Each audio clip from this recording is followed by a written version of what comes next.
Jimnu kutne do nahi kunchana thleng bang am sining chiawin liam sir ai na chang sin na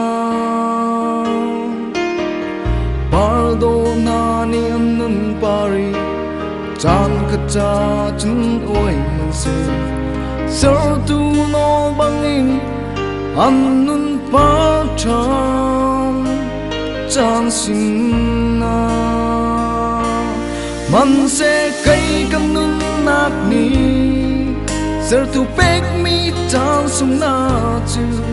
thei thiam lo in pum sa du na karak man sual lak a si se na ngam ni anung ko him lo chiam câu bôi ba kinh xuống cơn nát mi nhìn phương nát say em mây lâu mi cắt xì liêu á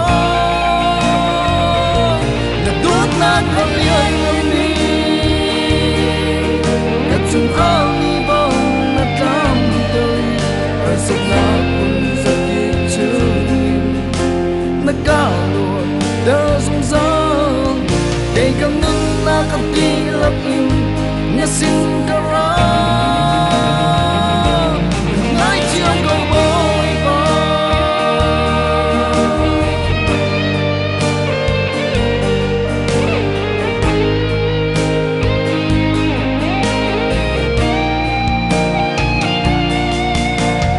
Boy pa dot nakatu siyahi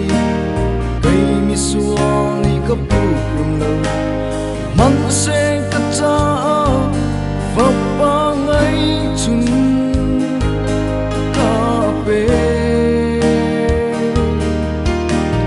dong cha viau te lak sung big mi suang kai ka luan nak na kalvari vai lam a ti sen sung alon ter man se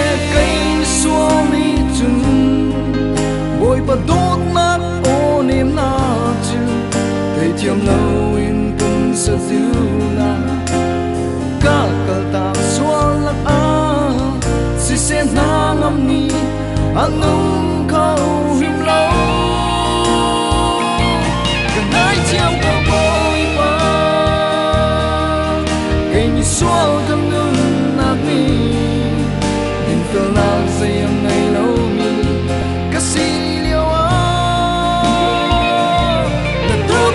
anh em ngày mi cả chung áo đi bông nát cam tôi ở sập na kun giấc kịp chung nát cá lùa đỡ rung rang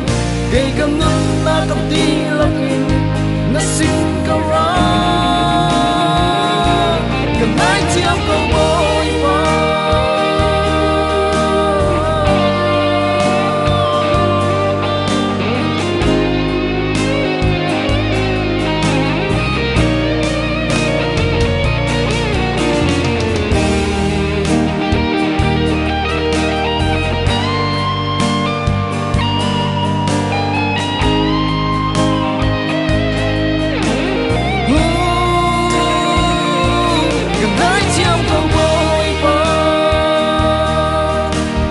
sual kam nun nak ni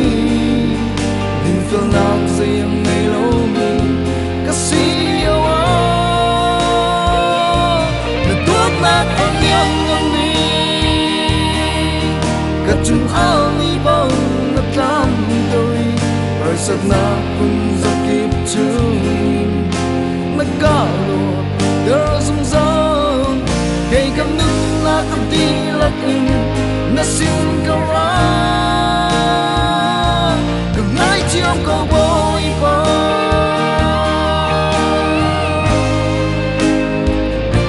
ka ngai chiam ko